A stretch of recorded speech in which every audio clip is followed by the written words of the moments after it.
Halo, salam sehat Sobat Podcast KPPN Madiun 033. Bagaimana kabar kalian hari ini? Sehat dan tetap semangat ya. Topik kita kali ini cukup menarik loh dan sering ditanyakan oleh Sobat Satker. Apa ya? Ada yang tahu?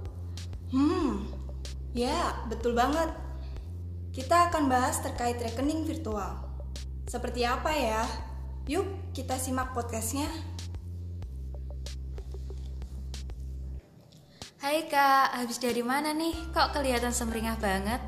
Iya nih, aku habis dari ruang rapat, soalnya habis mengikuti Zoom acara sosialisasi rekening virtual oleh KPPN Madiun.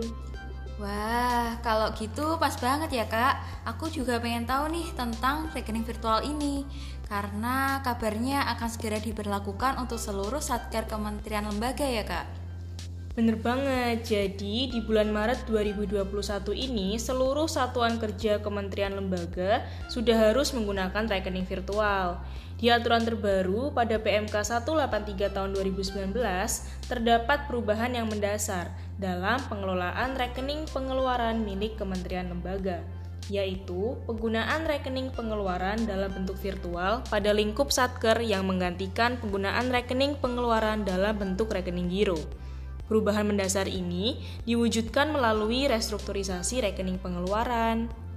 Oh iya, lalu sampai di mana sih Kak proses restrukturisasi rekening pengeluaran saat ini? Nah, kalau untuk saat ini, proses restrukturisasi rekening pengeluaran sudah berjalan di seluruh kementerian lembaga. Seluruh eselon 1 pada KL sudah memiliki rekening induk pengeluaran. Sedangkan untuk perubahan rekening satker menjadi rekening virtual sekarang masih dalam proses nih. Oh begitu, bisa dijelasin nggak Kak untuk langkah-langkah pelaksanaan restrukturisasi rekening pengeluaran ini? Bisa banget, jadi pada dasarnya ada 4 tahap nih. Yang pertama yaitu melakukan pembukaan rekening induk dan juga rekening satker.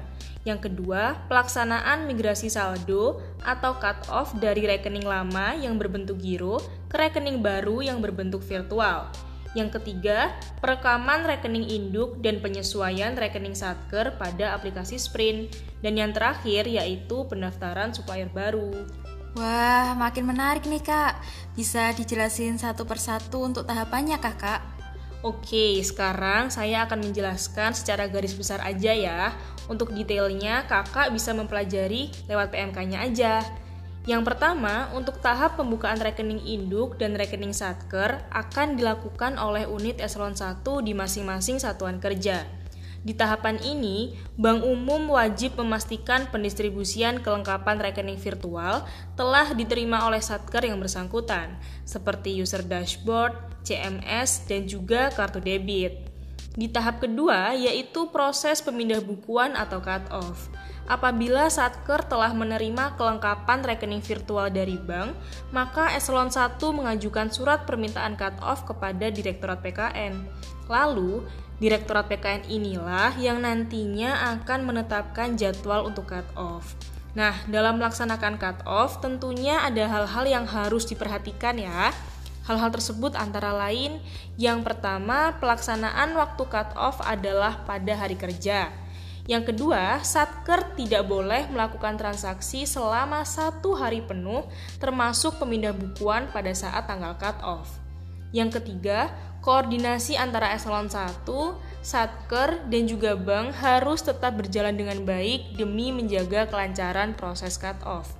Dan yang terakhir, bila rekening giro berada di bank lain, maka proses migrasi dilakukan secara manual, yakni satker harus melakukan transfer seluruh saldo pada rekening giro yang dimiliki kepada rekening virtual yang telah diterbitkan persetujuannya. Kemudian, satker melakukan penutupan rekening giro sebelumnya. Nah, sekarang kita kembali ke tahap ketiga ya, yaitu pendaftaran supplier baru oleh satker ke KPPN. Apabila proses cut-off telah selesai, tahapan ini bisa mulai kita lakukan. Bagi satker yang menggunakan aplikasi SaaS, pendaftaran dan perekaman supplier baru dilakukan dengan proses seperti biasa, yaitu dengan melakukan pendaftaran ke KPPN dengan mengajukan SPM ke rekening virtual atau dengan SPM dummy. Lalu, untuk Satker yang telah menggunakan Sakti, pendaftaran dan perekaman supplier dilakukan dengan menambahkan satu site bank di supplier address tipe 1 atau tergantung jumlah rekening virtual yang ingin didaftarkan oleh Satker yang bersangkutan. Kemudian, Satker mengajukan ADK supplier atas rekening virtual tersebut ke KPPN. Nah, ini nih tahap terakhirnya, yaitu perekaman rekening induk dan juga penyesuaian rekening Satker pada aplikasi Sprint. Tahapan ini tentunya nggak kalah penting ya. Sebagai bahan validasi KPPN, ada dokumen yang harus dilengkapi dan dikirim oleh Satker ke KPPN. Yang pertama, surat permohonan perubahan rekening Satker dari Eselon 1 KL ke KPPN Mitra Eselon 1. Yang kedua, surat persetujuan perubahan rekening Satker dari KPPN Mitra Eselon 1 ke Eselon 1 KL. Yang ketiga, rekening koran cetakan dashboard Satker. Yang keempat, surat cut-off dari Direktorat PKN. Yang kelima, laporan pemindah bukuan dari kantor pusat bank.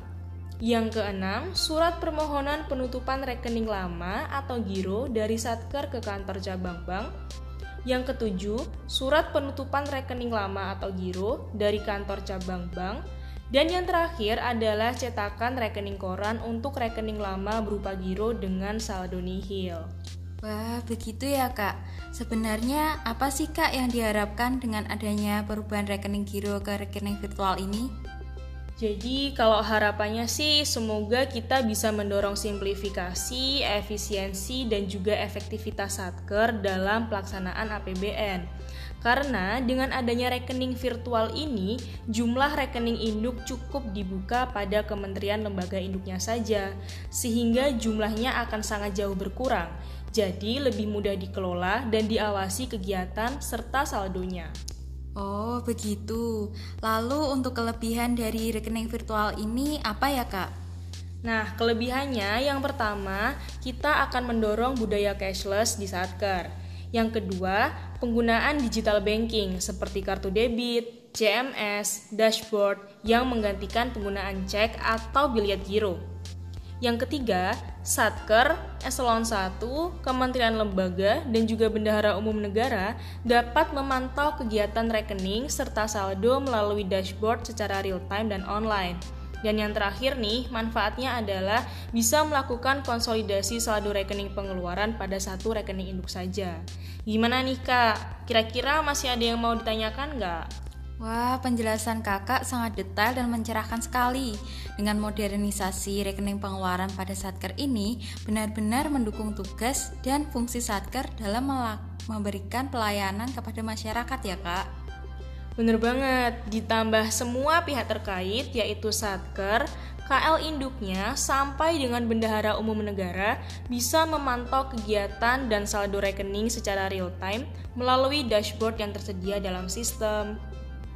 Oh gitu ya Kak, makin paham nih. Terima kasih ya Kak atas penjelasannya. Terima kasih juga.